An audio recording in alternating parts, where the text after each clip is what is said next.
A stunning reveal yesterday during the House Homeland Security hearing. Listen.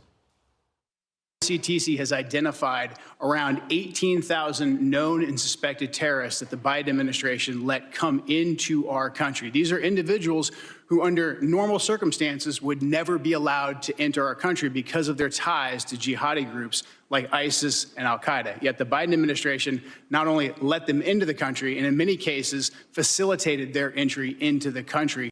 The director of the National Counterterrorism Center, Joe Kent, would go on calling it the nation's top threat, pointing directly to Afghan refugees let in by President Biden after the Taliban takeover, the disastrous exit. Let's bring in the director of national intelligence, Tulsi Gabbard. And director, I think you were probably one of the only ones not shocked by that number.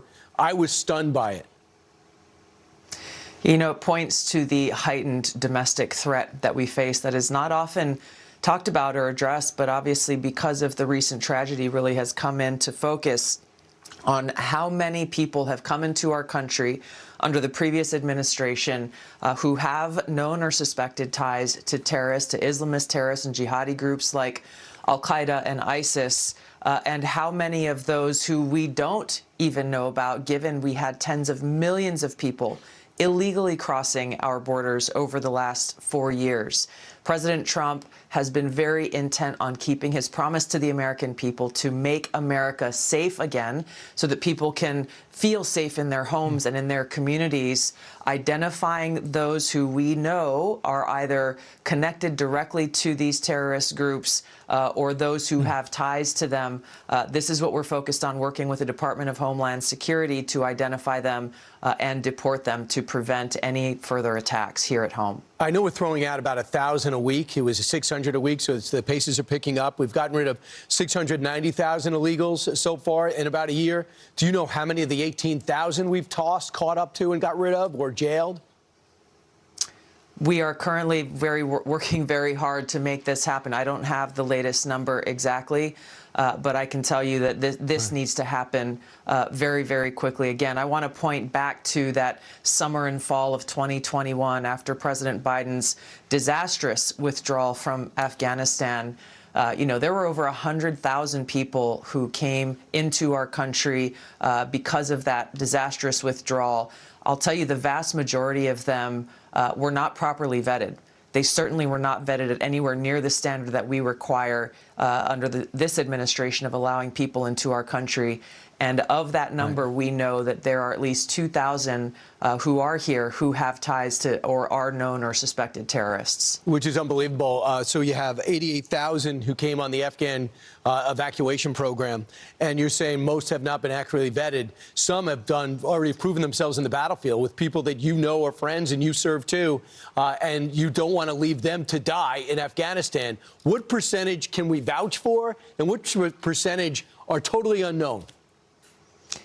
Because of the very irresponsible and dangerous approach that the Biden administration took, we don't actually know the answer to that. This is why, through our National Counterterrorism Center, we are going through and working with our partners in the FBI and Department of Homeland Security in going and actually re-vetting every single one of these individuals. We've got to realize of what's happening here within the context of the greater threat that we face. We know that al-Qaeda and ISIS continue to actively plot attacks against our homeland. And so when you look at the spread of the radical Islamist ideology and the propagation of it, you look at active plots and they're looking for people who can carry out those plots. This is why we are so intently focused on this threat that remains the greatest near and long-term threat, not only to the safety and security of the American people, but to the foundational freedoms that exist within our Constitution and Western civilization. So the gunning down of two of our National Guard members, one is clinging to life and the other one sadly lost her life, really resonates, I imagine, with you, because you're in the National Guard. And I was stunned by this exchange. I want you to hear Democratic Congressman Benny Thompson, who had to get to the bottom of the January 6th, whatever that was, the riots at the Capitol, describing what was the incident, he says, the incident a few weeks ago. Listen to this exchange. Madam Secretary, you and the gentleman from NCTC reference the unfortunate accident that occurred with the National Guardsman being killed. You think that was an unfortunate accident? I mean. It was a terrorist attack. Wait. Look, I'll get it straight. Then you can He shot our respond. National Guardsman in the head. Never got it straight. He doubled and tripled down on it.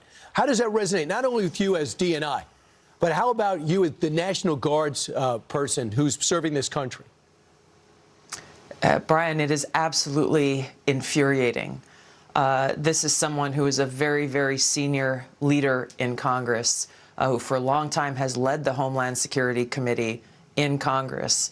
And the fact that he cannot and refuses to directly identify this attack for what it was, a terrorist attack on our own soil against our National Guard men and women in this case, who are putting their lives on the line. Their direct mission was to keep the American people safe right here on our streets in Washington, D.C. This exchange really points to the egregious and longstanding problem, Brian, that we've seen, which is leaders, some on both sides of the aisle, who refused to identify this Islamist terrorist threat for exactly what it is, which is one of the reasons why we find ourselves in the position that we're in today. To think that was an incident and you can't say an assassination or murder is unbelievable. Director of National Intelligence, Tulsi Gabbard, thanks so much. Thanks, Brian.